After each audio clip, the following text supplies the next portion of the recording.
Assalamualaikum warahmatullahi wabarakatuh. Alhamdulillahirrabbilalamin. Assalatu wassalamu ala asrafil anbiya'i wal mursalin wa ala alihi wa sahbihi ajma'in, amma ba'du. Pertama-tama, marilah kita panjatkan puja dan puji syukur kehadirat Allah SWT yang telah memberikan nikmat serta taufik hidayahnya serta inayahnya pada kesempatan kali ini. Yang kedua kalinya, sholawat dan salam marilah kita junjungkan kepada Nabi Agung Nabi Muhammad Sallallahu Alaihi Wasallam yang kita nantikan syafaat di yaumil kiamah nanti. Amin ya rabbal alamin. Di sini saya Novi Eka Arif Nintias bersama dengan teman saya Mbak Murniawasi pada kelompok 13 pada mata kuliah materi dakwah dengan tema dakwah Wali Songo. Pertama-tama saya akan membahas mengenai pengertian Wali Songo. Secara etimologis, istilah Wali Songo berasal dari dua akar kata, wali dan songo.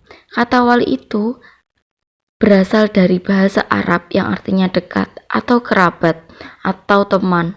Sedangkan songo juga berasal dari bahasa kata Arab, yakni sana, yang maknanya sama dengan kata Mahmud, artinya terpuji atau mulia. Sementara yang lain, ada yang mengatakan songo berasal dari bahasa Jawa yang artinya menunjuk pada bilangan 9, yakni wali yang berjumlah 9 orang. Kata wali menurut istilah ialah sebutan bagi orang-orang Islam yang dianggap keramat, penyebar agama Islam. Mereka dianggap kekasih Allah. Orang-orang yang dekat dengan Allah, dikaruniai tenaga gaib, mempunyai kekuatan batin yang sangat berlebih, mempunyai ilmu yang sangat tinggi, dan sakti berjaya kewijayaannya. Selanjutnya, sebelum kita membahas mengenai materi dakwah, sebaiknya kita tahu nama-nama Wali Songo terlebih dahulu. Yang pertama, Sunan Gresik dengan nama asli Maulana Malik Ibrahim. Yang kedua, Sunan Ampel dengan nama asli Raden Rohmat. Yang ketiga, Sunan Bonang dengan nama asli Raden Maktum Ibrahim. Yang keempat, Sunan Derajat dengan nama asli Raden Qasim Syaifuddin. Yang kelima, Sunan Kudus dengan nama asli Ja'far Shodiq. Yang keenam, Sunan Giri dengan nama asli Raden Paku. Yang ketujuh, Sunan Kalijogo dengan nama asli Raden Said. Yang kedelapan, Sunan Muria dengan nama asli Raden Prawoto. Yang kesembilan, Sunan Gunung Jati dengan nama asli Syarif Hidayatullah. Selanjutnya, dakwah Sunan Gresik. Sunan Gresik atau Maulana Malik Ibrahim merupakan salah satu wali songo penyebar agama Islam di Pulau Jawa. Beliau wafat di Gresik pada tahun 882 Hijriah atau 1419 Masehi.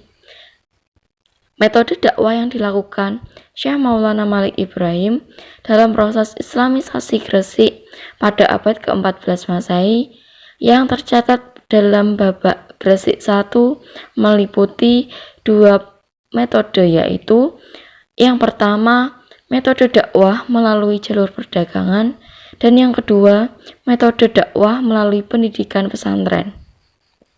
Sunan Gresik menggunakan cara moderat, artinya dalam berdakwah berkompromi dengan adat istiadat setempat. Dakwah Sunan Ampel. Sunan Ampel biasanya dikenal dengan Raden Rahmat. Lahir pada tahun 1401 Masehi dan merupakan putra Syekh Maulana Malik Ibrahim yang menikah dengan putri Raja Jampa. Sunan Ampel menyampaikan dakwah kepada orang-orang dengan menggunakan dasar yang sederhana, yaitu dasar akidah dan ibadah. Selain hal tersebut, Sunan Ampel juga menggunakan pendekatan kultur budaya untuk berdakwah. Hal ini dilakukan dengan cara menyesuaikan diri, menyerap, bersikap pragmatis yang dilakukan secara bertahap Sunan Ampel juga mengembangkan pendidikan pesantren. Dakwah Sunan Bonang. Sunan Bonang adalah putra sulung Sunan Ampel atau Raden Rahmat. Ia menimba ilmu kepada ayahnya sejak kecil, yang juga merupakan salah satu wali songo dan ulama terkemuka di tanah Jawa. Sunan Bonang adalah penyebar agama Islam di tanah Jawa yang terkenal dengan kepiawaiannya meleburkan nilai-nilai Islam dalam budaya masyarakat. Sunan Bonang juga dikenal sebagai juru dakwah yang mumpuni. Ia menguasai fikih, usuluddin, tasawuf, seni, sastra, arsitektur, dan lainnya. Sunan Bonang dalam berdakwah di Nusantara, khususnya daerah Jawa Tengah dan Jawa Timur, merupakan media wayang dan media suluk. Dakwah Sunan Derajat. Sunan Derajat adalah wali yang dikenal memiliki jiwa sosial tinggi, terlebih kepada masyarakat miskin. Jiwanya itu dicerminkan dalam ajaran catur piwulang. Dalam Sunan Derajat mengedepankan kebijaksanaan atau dikenal dengan metode dakwah bil hikmah. Di antara ajarannya yang terkenal adalah prinsip pepalipitu dan catur piwulang. Dakwah Sunan Kudus. Sunan Kudus adalah salah satu wali songo di tanah Jawa yang tetap menghormati budaya setempat. Penghormatannya terhadap budaya dicirikan dengan masjid peninggalannya di Kudus. Sunan Kudus memiliki nama asli Ja'far Shodiq. Sunan Kudus menerapkan metode dakwah bilhal atau perbuatan nyata dalam menyebarkan agama Islam di wilayah Jawa Tengah. Pada waktu itu, masyarakat menganut agama Hindu-Buddha secara keseluruhan. Sunan Kudus menggunakan 4 pendekatan dalam penyebaran agama Islam, di antaranya yaitu: yang pertama, pendekatan secara adat istiadat yang ada di masyarakat. Yang kedua, menghormati masyarakat Hindu untuk menarik perhatian mereka. Yang ketiga, menarik perhatian masyarakat Buddha dengan memberikan nuansa Buddha pada setiap arsitektur bangunan, seperti bangunan Menara Kudus. Yang keempat, memasukkan unsur-unsur Islami seperti Maulidan pada setiap ritual masyarakat Jawa.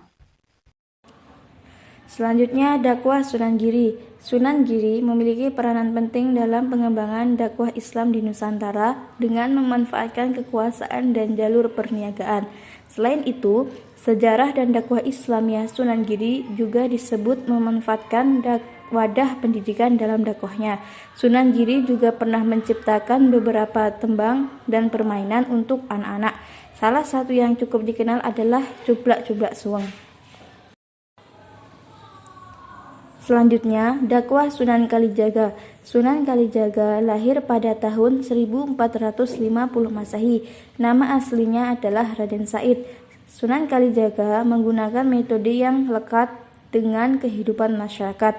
Pada saat itu, masyarakat Jawa kental dengan seni dan budaya seperti wayang dan gamelan.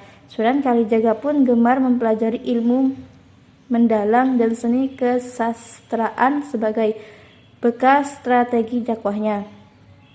Tradisi masyarakat itulah yang kemudian dimanfaatkan oleh Sunan Kalijaga sebagai jalan dakwahnya. Ia memasukkan ajaran-ajaran Islam melalui lakon atau kisah pewayangan yang diiringi gamelan Jawa. Selain wayang, Sunan Kalijaga juga menyebarkan ajaran Islam melalui tembang Jawa. Di antara lagunya yang terkenal adalah Lir Ilir, Turi Putih, dan Lingsir Wengi. Karya lain yang ditinggalkan Sunan Kalijaga adalah Serat Dewa Ruci, Kitab Suluk Linglung, dan Kidung Rumekso ing Wengi. Selanjutnya, dakwah Sunan Muria.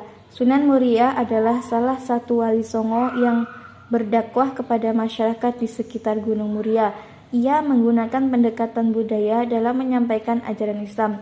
Ia berdakwah lewat kesenian seperti gamelan, wayang, dan tembang Jawa. Ajaran yang disampaikan Sunan Muria meliputi penghayatan kebenaran dan ketaatan pada Allah Subhanahu wa Ta'ala, wirid, kesederhanaan, kedermawanan, ajaran dakwah secara bijak dalam menghadapi budaya masyarakat. Beberapa hasil kesenian peninggalan Sunan Muria yang masih dipelajari hingga saat ini adalah tembang, kinanti, dan sinoma. Dakwah Gunung Jati. Sunan Gunung Jati atau dikenal sebagai Syarif Hidayatullah adalah merupakan wali yang menyebutkan agama Islam di tanah Sunda.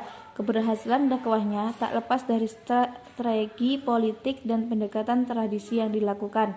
Proses Islamisasi yang dilakukan Sunan Gunung Jati menggunakan pendekatan tradisi melalui berbagai adat istiadat dan budaya yang berkembang di masyarakat. Sunan Gunung Jati berhasil memasukkan unsur-unsur Islam di dalamnya. Salah satu tradisi yang berkembang pada saat itu adalah peringatan hari kematian atau yang biasa disebut kendurian selama 7 hari, 40 hari, sampai 100 harian. Tradisi ini berasal dari ajaran Hindu dan Buddha. Sunan Gunung Jati kemudian mengislamkan dengan bacaan zikir, tahlil, tahmid, tasbih, membaca Al-Quran, dan sholawat kepada Nabi Muhammad SAW. Sementara itu, ada beberapa tradisi Islam yang disebutkan kepada masyarakat tanah Sunda seperti peringatan Maulid Nabi Muhammad SAW, Nuzulul Quran, dan Isra Mi'raj. Itulah materi dakwah Wali Songo yang bisa saya sampaikan. Kurang lebihnya mohon maaf. Assalamualaikum warahmatullahi wabarakatuh.